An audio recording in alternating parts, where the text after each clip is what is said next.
Cerdas banget nih. Profesor Zulfikar bikin terdiam tim paslon lain.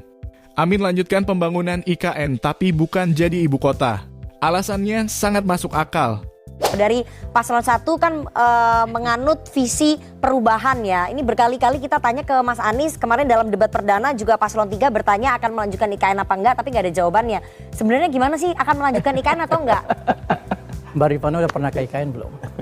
Saya belum pernah. Oke, saya kasih bayangan. IKN itu luasnya seperti Jakarta, Depok, Bogor, Tangerang. Biayanya 466 triliun, 20% itu diambil dari APBN. Nah, 90 triliun dari 20% ini itu rencananya akan dipakai untuk membangun namanya kawasan inti pusat pemerintahan. Luas kawasan inti pusat pemerintahan itu sama seperti Jakarta Pusat dan Kuningan. Ya. Oke.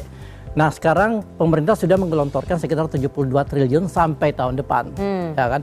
Untuk pembangunan kawasan inti. No. Untuk pembangunan sebuah wilayah yang luasnya itu seperti Monas. Artinya untuk membangun kawasan inti aja itu akan berlipat-lipat jumlah biaya yang dibutuhkan. Dan kita nggak tahu ujungnya di mana, ya kan? Saya kasih contoh, Mesir itu sekarang sedang membangun ibu kota baru, 50 km dari Kairo. Biayanya awalnya itu cuma 40 miliar US dollar, sekarang tembus 58 dan proyek itu belum selesai. Apa yang dilakukan oleh Jenderal Sisi, dia menaikkan pajak dan akhirnya membebani seluruh rakyat Mesir. Oke. Ini kemungkinan besar akan terjadi di IKN dan karena itu kita harus hati-hati.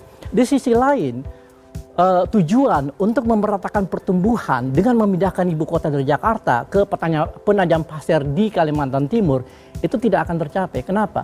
Karena tidak ada bukti empirik di negara-negara maju yang menunjukkan korelasi antara pemerataan pertumbuhan dengan lokasi ibu kota. Dan karena itu agenda perubahan yang ingin kita lakukan bukan sekedar untuk mengejar elektoral, tapi menyelamatkan Indonesia dari krisis urban masa depan. Oke. Jadi dilanjutkan apa enggak? Ya tentu enggak. Jadi undang-undang. Undang-undang IKN itu sudah pernah direvisi beberapa bulan yang lalu. Artinya bisa direvisi lagi. Oke, artinya kalau misalnya paslon Anda menang akan merevisi undang-undang IKN. Oh iya ya pasti. Ada satu pasal di dalam undang-undang IKN yang menyebutkan bahwa pemindahan ibu kota itu tergantung pada keputusan presiden.